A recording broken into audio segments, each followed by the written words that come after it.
Good morning mga ka-street food. Ito tayo, luto na naman tayo. Paninda. Kumusta kayo mga ka-street food? Kaya ating bilisan. Medyo maganda ang panahon ngayon. Sakaling kumipas tayo. Sana mag-umulan. Ito tayo mga paninda natin.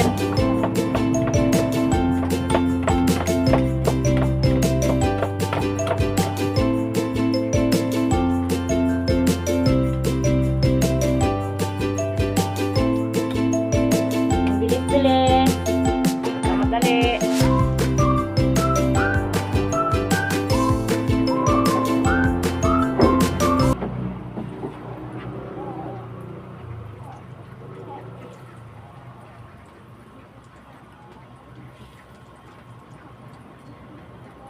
Kapag nagawang listahan eh.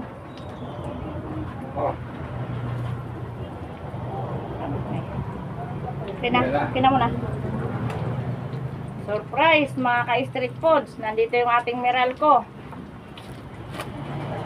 Baka bilyones na naman to mga ka-street foods. Wala naman tayong aircon. Butas-butas yung bahay. Matulo. Yung sahig nagbabaha. Tapos, ang kuryente namin ay laging malaki. Nakaraan ay 4,869. O ito, mga ka-street foods, tingnan mo, malaki na naman yung kuryente namin, o. Bongga, di ba? O.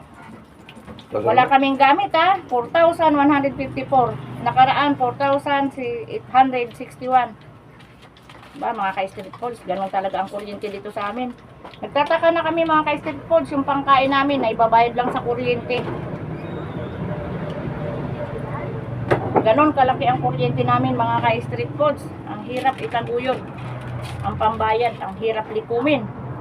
Ganon kalaki ang bayaran namin na naman. Tapos bukas mga ka-street foods, A4 na.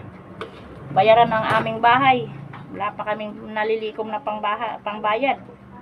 Kaya kailangan bilis-bilisan itong paggawa ng paninda.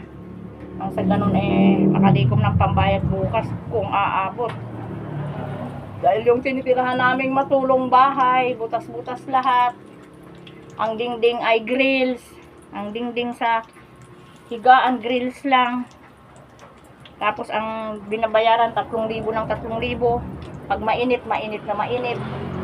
Pag maulan, lahat ulan din. Wala ka na halos mahigaan.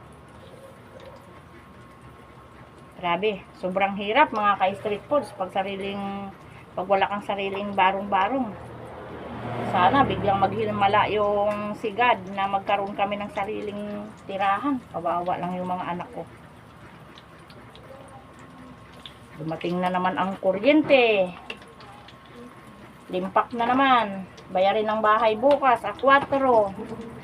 June 4 bukas. Sabay-sabay ang bayarin, wala pang pambayad. Bukas darating din ang tubig namin, ang bill namin ng tubig. Buwan-buwan 1,700. Kaya mga ka-street foods, kawawa talaga kaming nangupahan. Ang tubig namin umaabot ng 1,700 a month, pero wala kaming tubig araw-araw. Kasi hindi namin alam kung bakit ganon. Ang tubig namin ay gabi lang. Alas 12 ng gabi at alas 6 lang ng umaga. Pagising mo ng alas 6, wala ng tubig hanggang gabi. Alas 12 mamayang gabi ang dating ng tubig. Pero ang bill namin, 1,700 buwan-buwan. Hindi namin alam mga ka-street food kung sinong gumagamit. Maging ang kuryente namin, wala namang kaming gamit. Pero laging 4,000 mahigit. 4,800, 4,200, 4,400. 4-5. Kaya gusto talaga namin makahanap ng tirahan mga ka-street foods dahil ang hirap ng buhay namin.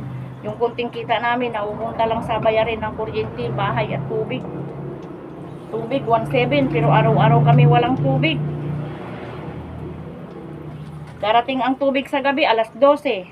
Pagising mo ng alas 6 sa umaga, wala ka ng tubig. Pero napakalaki ng bill mga ka-street foods. Maging sa kuryente. Wala naman kaming aircon. Mga clip pan lang yung aming electric pan, disposable. Pero ang laki pa rin ng bill namin. Kuryente at tubig. Ano kayang nangyayari? Kawawa talaga kaming mga pulubi. Lalo kaming kinakawawa ng mga nasa paligid namin. Hindi naman namin alam kung bakit ganun. Pinapanalangin ko sana magising yung mga taong nang aapi sa amin. Sana hipuin ni Lord na maging mabait na sila. Huwag naman kaming ganituhin. Porkit wala kaming sariling tirahan. Ganitong nangyayari sa amin. Okay mga ka-street foods, maraming salamat sa aking mga viewers. At higit sa lahat sa aking mga followers. Please subscribe mga ka-street foods and share. God bless always mga ka-street foods. Bye bye.